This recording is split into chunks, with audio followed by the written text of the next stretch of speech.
Realbus está de volta à estrada. Uma volta responsável e controlada, seguindo todo o protocolo de higiene recomendado pelas autoridades de saúde. Uso obrigatório de máscaras, álcool em gel para todos, higienização completa dos ônibus e renovação do ar a cada minuto durante o trajeto. Se o seu destino for João Pessoa, Campina Grande, São João do Cariri, Serra Branca, Sumé, Monteiro, São José dos Cordeiros ou São Sebastião do Umbuzeiro, conte com a gente. Mesmo em tempos desafiadores, o compromisso da Realbus é com a sua satisfação. Pai do Senhor, meus amados, quero aqui parabenizar o pastor Bosco, juntamente com toda a equipe do programa Opção para a Vida, por esses 30 anos que vem abençoando não apenas as igrejas, mas toda a cidade de Campina Grande e todos aqueles que estão ligados nesse programa abençoador. Pastor Bosco, nosso agradecimento e a todos vocês por nos abençoar. Esperamos que mais 30 anos venham pela frente aí para continuar essa obra santa que é maravilhosa. Então, nosso grande abraço. Deus abençoe vocês poderosamente. Parabéns! Terça-feira, hoje, 13 de abril, hoje comemora-se o Dia dos Jovens e também o Dia do Office Boy. Antes de nós iniciarmos o nosso programa, queremos lembrar a todos um crime bárbaro, hediondo, realizado semana passada, praticado pelo padrasto e a mãe do Henry. Isso trouxe uma comoção nacional. Não bastasse essa pandemia, muitas famílias perdendo entes queridos, muitos lares enlutados, ainda acham pouco e tiram a vida de um inocente, de uma criança. Que Deus tenha misericórdia deste nosso país. Logo mais estaremos ouvindo o presbítero Natan trazendo continuidade a mais uma mensagem da Palavra de Deus. Quero ainda, mais uma vez, lembrar a todos que no próximo dia 15 estaremos celebrando 30 anos de programação. No domingo, dia 18, o pastor Gilvan Rodrigues e a Orquestra Louvores Eternais estará realizando em nosso templo um culto em ações de graças. Você não pode perder.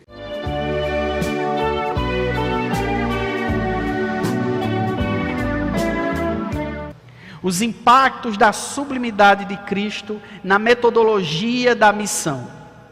Em primeiro lugar, aprender o quão sublime é Cristo faz com que nós desenvolvamos a missão de maneira desinteressada de ganhos e vantagens materiais. Sabe, queridos, quando nós paramos para lembrar do testemunho dos nossos irmãos da igreja primitiva, do testemunho dos próprios apóstolos, no desenvolvimento do trabalho dos queridos irmãos, irmãos, como nós vamos descobrir se nós pararmos então para pesquisar, para estudar como essas pessoas desenvolveram a carreira cristã, o quanto muitos cristãos hoje em dia, de fato, estão aquém da missão que o Senhor entregou. Preciso lembrar apenas alguns pontos. Por exemplo, se você for tomar notícia do testemunho da história da igreja, inclusive até de alguns textos do Novo Testamento, você vai encontrar que o único que morreu já idoso, digamos assim, foi o apóstolo João. Todos os outros apóstolos, queridos, eles foram martirizados, perderam tudo que tinham. Eles entregaram as próprias vidas para a causa da propagação do Evangelho, para a causa da missão da igreja. Eles de fato compreenderam e aplicaram aquilo que o Senhor Jesus ensinou em Mateus 10:8, quando ele lembra aos seus discípulos que de graça recebestes e de graça dai. Os apóstolos não estavam atrás de cachês gordos. Os apóstolos não estavam atrás de grandes ofertas para que pudessem então pregar o evangelho em determinada igreja, em determinada região. Os apóstolos, eles não estavam interessados em status, em fama. Não. O interesse deles, o interesse dos nossos irmãos da igreja primitiva, era exatamente proclamar o evangelho de maneira desinteressada. Mas Apreender o quão sublime é Cristo, irmãos. Entender que nele reside a plenitude de Deus. Faz com que o testemunhemos diante dos perdidos, com a nossa vida conjugada com as nossas palavras. Isso é amplamente diferente dos religiosos daquela época, na mesma época em que Jesus desenvolveu a sua missão, a quem nós conhecemos como fariseus. Qual era a grande repreensão que Jesus fazia aos fariseus? É que seus ensinos, eles eram perfeitinhos demais, os seus ensinos, eles eram pesados, eles eram profundos demais, mas as suas vidas estavam distanciadas daquilo que eles pregavam com a boca. Chegando a ponto do Senhor Jesus olhar para aqueles religiosos e dizer que eles não passavam de sepulcros caiados. Ou seja, eles tinham uma grande aparência, parecia que eles eram adoradores de Deus, mas as suas vidas, a maneira como eles se comportavam no dia a dia, a vida prática, não testemunhavam em absolutamente nada da mensagem que eles então pregavam para os seus discípulos, para os discípulos a quem os fariseus constituíam. Além do mais, meus queridos, quando nós entendemos o que Paulo escreve aqui, que nele reside toda a plenitude, portanto, a grande condição de sublimidade de Cristo, faz com que a gente entenda e confie na sua palavra e na sua autoridade, para que nós então desenvolvamos a missão, deixando que os resultados fiquem com Ele. Não somos nós. A própria Bíblia inclusive nos ensina. O Senhor Jesus disse aos seus discípulos, no capítulo 16 e verso 8 de João, o Senhor Jesus ensina que os resultados da missão da igreja são assegurados pelo Espírito Santo. A nós consiste unicamente assistir aqueles da fé, o cuidado, lembra? O cuidado uns para com os outros. A nós consiste unicamente em propagar o Evangelho. A nós consiste adorarmos a Deus, mas os resultados daquilo que nós fazemos é confiado ao Espírito Santo. Diante disso, meu irmão, minha irmã, eu não sei onde você tem desenvolvido a sua missão, seja de fato num campo missionário, seja no seu trabalho, aquela pessoa a quem você tem falado de Cristo há tantos anos, na sua família, aquele seu vizinho que de vez em quando você se senta para conversar com ele, apesar de que esse não é um momento tão fácil para isso. Mas há quanto tempo você tem evangelizado? E talvez então, em determinado momento, você se sinta frustrado por não perceber uma mudança, por não perceber uma abertura para a palavra de Deus. E o Senhor Jesus então ensina: não compete a você essa abertura. A nós, a mim e a você, consiste unicamente de pregarmos o Evangelho aos perdidos, aqueles que estão longe de Deus, aqueles que não tiveram ainda uma experiência, uma vida com Deus. Precisamos desenvolver laços, elo, misericórdia e compaixão dessas pessoas para apresentar a única possibilidade de salvação, Jesus Cristo, o único mediador entre Deus e os homens, conforme Paulo escreve na primeira epístola a Timóteo, no capítulo 4. Por fim, eu quero destacar, meus queridos, que aprender o quão sublime é Cristo faz com que nós tenhamos cuidado em relação ao conteúdo dessa nossa missão. Qual tem sido o conteúdo da nossa mensagem? Qual tem sido o conteúdo da nossa vida enquanto igreja? Veja, quando nós então entendemos isso que o apóstolo Paulo falou, ele é o cabeça do corpo da igreja, ele é o princípio, o primogênito dentre os mortos, para entre todas as coisas ter primazia. Aprove a Deus que nele residisse toda a plenitude. Entender isso, queridos irmãos, entender isso faz com que a gente tenha em Cristo o centro de todas as coisas. Nós o reconhecemos, portanto, acima de tudo, acima de todos, irmãos, na prática, perceber que Ele é o centro da igreja, o centro de tudo. Esta é a ideia, quando nós falamos a expressão cristocentrismo, ou uma prática cristocêntrica, nada mais é do que entender que Ele que é a liderança, Ele que é o cabeça, Ele que é o governador da igreja, Ele é plenamente Deus e, portanto, nele está centrada a nossa vida individualmente como crentes e os rumos da igreja quanto o seu corpo. Porque Deus achou por bem que nele residisse toda a plenitude. E se você volta para o verso 15, do primeiro capítulo aí que nós estamos, Paulo inclusive vai declarar: Ele é a imagem do Deus invisível, Ele é o primogênito, portanto, de toda a criação.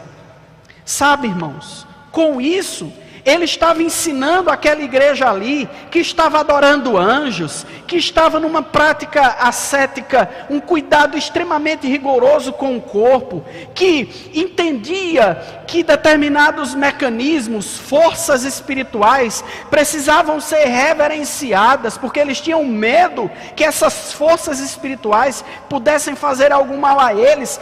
Paulo está dizendo: isto não é necessário, porque Jesus Cristo governa sobre tudo e sobre todos, sobre anjos, arcanjos, potestades. Não há absolutamente nada que não se dobre diante do seu governo. A igreja, portanto, não tem necessidade de reverenciar outras pessoas, de reverenciar imagens de escultura. A igreja não tem necessidade de fazer oração a mortos, de fazer oração a anjos. A nós compete orarmos, adorarmos e venerarmos unicamente a Deus, cujo seu Filho que pisou nessa terra, conforme Paulo ensina nesta epístola, nele habita a plenitude. Isso significa dizer, irmãos, que nós, quando aprendemos o quão sublime é Cristo, atribuamos a Ele toda a honra e toda a glória, porque Ele disse: Ele é o cabeça do corpo, Ele é o primogênito dentre os mortos. Sabe, irmãos, durante muito tempo a igreja cristã, principalmente na Idade Média, desde a Baixa Idade Média e durante toda a Idade Média, se preocupou em venerar objetos, relíquias, imagens de escultura. A cristandade durante esse tempo, a maior parte da cristandade, estava muito preocupada na glória de grandes catedrais, de grandes templos, enquanto o evangelho bíblico reside unicamente na ideia de que toda honra e toda glória deve ser dada unicamente a Deus. Foi exatamente por isso que os reformadores deram um grito de só lhe deu glória, ou seja, a Deus somente a glória. Consequentemente, este capítulo nos ensina de maneira muito clara, irmãos, um outro grande grito que eles deram, de solos Cristos, ou seja, somente Cristo é o mediador entre Deus e os homens, somente Cristo teve a habitação plena, irmãos, da manifestação visível de Deus. Portanto, nós não precisamos de nenhum outro nome dado entre os homens que nos aproxime de Deus. Não é João, não é José, não é Maria, não é Pedro. Foram pessoas, irmãos, importantes na carreira cristã, foram pessoas que são para nós exemplo, mas a eles não são direcionados cultos, louvores, adoração ou oração, porque somente Jesus Cristo é digno. Solos Cristos, somente Cristo. Isso me faz entender, irmãos, que o conteúdo, portanto, do Evangelho, isso não é mera redundância, é o próprio Evangelho. O conteúdo do Evangelho é o Evangelho. O que é que eu estou querendo dizer com isso? Ora, o conteúdo do Evangelho não é outra coisa senão a própria palavra de Deus. A única fonte, a única autoridade.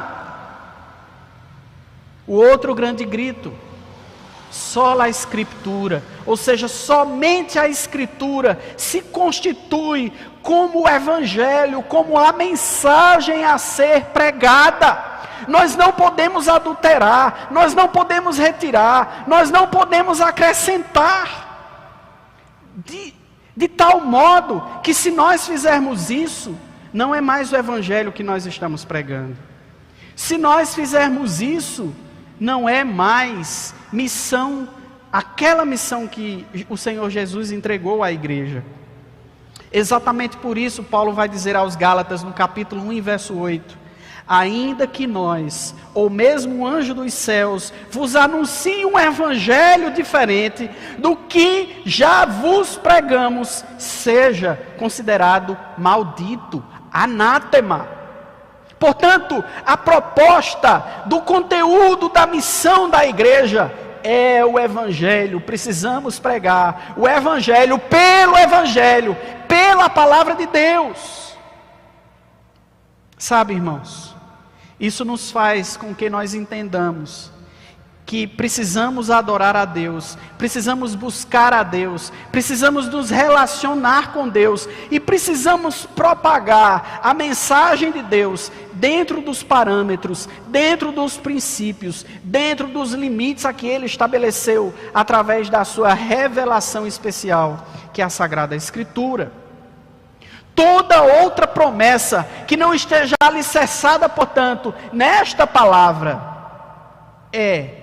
preste atenção nisso, fugaz, preste atenção nisso, falso, e que, portanto, não encontra amparo na realidade da vontade de Deus.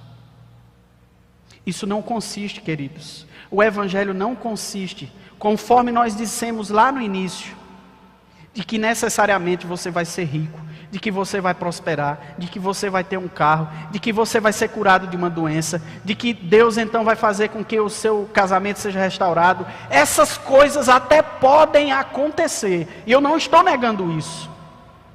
Deus pode fazer com que você enriqueça. Deus pode fazer com que você seja curado de um câncer, por exemplo, que todos os médicos disseram que não tem cura. Deus pode fazer com que o seu esposo, a sua esposa, que havia abandonado o lar, retorne para casa. Mas esse não é o fundamento do Evangelho. O fundamento do Evangelho é este. Lembrem-se, nós estávamos perdidos por causa dos nossos delitos e pecados. E Deus Pai, o Espírito Santo e o Filho desenvolveu um grande plano de salvação que consistiu em entregar Jesus para morrer em nosso lugar naquela cruz, ressuscitar ao terceiro dia, subir aos céus e enviar o seu Espírito Santo para que todos aqueles que, crendo nesta palavra, fossem guiados debaixo desse poder do Espírito Santo até a sua volta para o julgamento de vivos e de mortos e, portanto, levar a glória eterna, conduzir a nova Jerusalém, a Jerusalém celestial, os seus filhos, aqueles que creram no Evangelho, e nesse momento, lá na eternidade, toda lágrima dos olhos Ele enxugará. Não haverá mais morte, não haverá mais pranto, não haverá Covid, não haverá pobreza, não haverá mendicância, não haverá mais dor, porque Deus será tudo em todos, aleluia. Isto é o conteúdo do Evangelho, meus queridos. O que eu quero dizer, e que tenham dito, é que se Deus te deu riqueza, isso é bônus. Se Deus te deu o regresso do teu cônjuge, isso é bônus. Se Deus te deu cura para uma doença, isso é bônus. Mas a verdadeira bênção consiste em termos sido alcançados pelo poder do Evangelho. E a nossa vida, portanto, ter sido mudada. De inimigos de Deus, passamos a ser, portanto, seus filhos, co-herdeiros em Cristo. Chegamos a algumas conclusões, irmãos, diante disso que nós falamos. A primeira é que vivenciar então a sublimidade de Cristo nos leva a desenvolver a nossa missão com amor, prazer e louvor a Ele, na certeza de que o melhor de Deus não está por vir. O melhor de Deus já veio, Jesus Cristo de Nazaré. Ele é o melhor de Deus. Ele foi o maior presente dado da parte dos céus aos homens. Aleluia!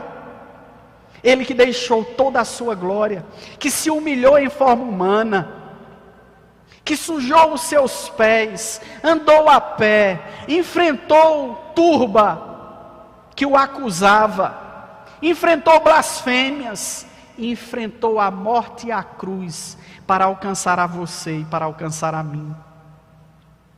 Isso nos faz, irmãos, refletir. Isso nos faz sair da zona de conforto e anunciar aos perdidos a grandeza dessa misericórdia, desse amor, do poder, do maravilhoso plano de Deus para os homens. E aqui então, irmãos, chegamos a 2 pontos, ou a 2 mensagens. A primeira, eu destino àquele que não teve ainda essa experiência de Cristo como o único e suficiente Senhor da sua vida. Meu querido, não deixe para amanhã. Busque ao Senhor Jesus. Derrame-se nos seus pés. Achegue-se ao trono da graça de Deus através do vivo, do novo caminho que é Jesus de Nazaré. Entregue a sua vida ao Senhor. Confesse os seus pecados. Rogue a Deus que Ele lhe auxilie nessa caminhada. Deixe para trás tudo aquilo que não agrada a Deus, tudo aquilo que te embaraça. E você deve fazer isso hoje. A palavra de Deus nos diz: buscai a Deus enquanto se pode achar, invocai-o enquanto está perto. Você não tem, meu querido e minha querida, jovem, idoso, criança, você não sabe quando você vai partir dessa vida. De quantas pessoas você já teve conhecimento, de que inclusive por conta desta pandemia, estava em sua casa, no seu trabalho, a sua vida seguindo normal, apesar de restrições, apesar de seguir orientações, mas quantas pessoas de uma hora para outra adoeceram e faleceram. E a Bíblia é clara em dizer: aos homens está destinado morrer uma só vez, seguindo depois disso juízo. O tempo, portanto, para que você seja liberto, o tempo, portanto, para que você escape do terrível julgamento que haverá de acontecer nos últimos dias, é um único caminho, Jesus. Por isso ele diz: eu sou o caminho, a verdade e a vida. Veja, tudo no singular. E ele completa dizendo: e ninguém vem ao Pai se não for por mim. Não há outro mediador entre Deus e os homens, meus queridos, a não ser Jesus Cristo. Ele é a única salvação. Por isso que o cristianismo bíblico, o cristianismo evangélico entende que a vida nossa, a vida da igreja, ela é cristocêntrica. Não há um outro centro. Entregue sua vida ao Senhor. Confie nele e o resto ele vai fazer.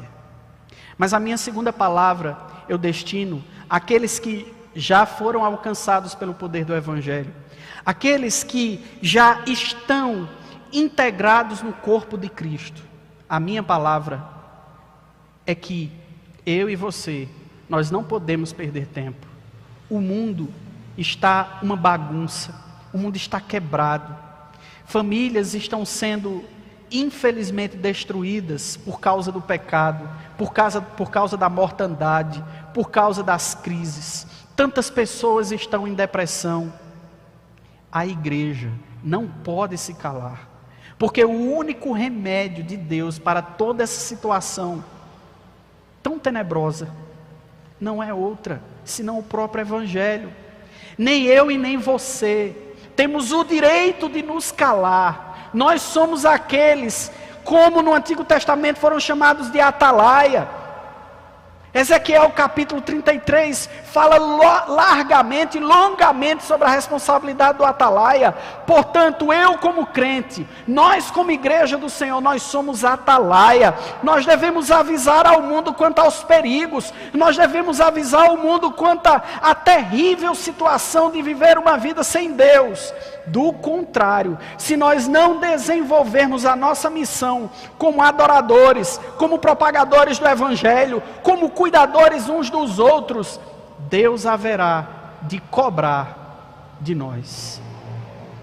Não se acostume no seu banco, não se acostume no seu sofá, não pense que cristianismo é possível ser desenvolvido apenas em sua casa como desigrejado. Isto é falácia, isto é mentira. Nós como corpo de Cristo precisamos estar integrados, lutando e batalhando em unidade pela progressão do Evangelho neste mundo tão turbulento, tão sofredor, tão perdido. Concluo, irmãos, fazendo duas citações.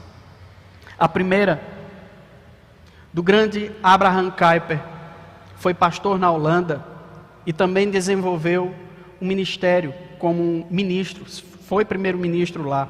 Certa vez, falando sobre o quão sublime, o quão alto, o quão maravilhoso é o Senhor Jesus, ele deixou registrado o seguinte: não há um único centímetro quadrado em todos os domínios de nossa existência, sobre os quais Cristo, que é soberano sobre tudo, não clame, é meu.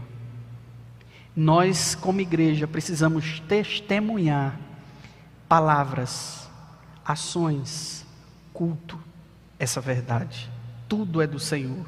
Ele é o centro, Ele é o soberano. E concluo, por fim, fazendo a citação de um trecho de uma canção encontrada no Inário Congregacional, nos Salmos e Hinos, no Salmos e Hinos 30, de composição do doutor João Gomes da Rocha, foi filho adotivo do casal Calley, e ele compôs, ele registrou o seguinte, falando também sobre Cristo, esse grande Senhor, esse grande Mestre, e de maneira poética, maravilhosa, ele diz assim: vem Jesus, Mestre divino, Deus de nossa salvação, vem, confirma o teu ensino, vive em cada coração. És o Cristo, dom glorioso, dom do sempre eterno amor. Vem Jesus, terno e bondoso, bendizer-nos, ó Senhor. Meus queridos, espero que você tenha compreendido o quão urgente, como cristãos, é a nossa missão.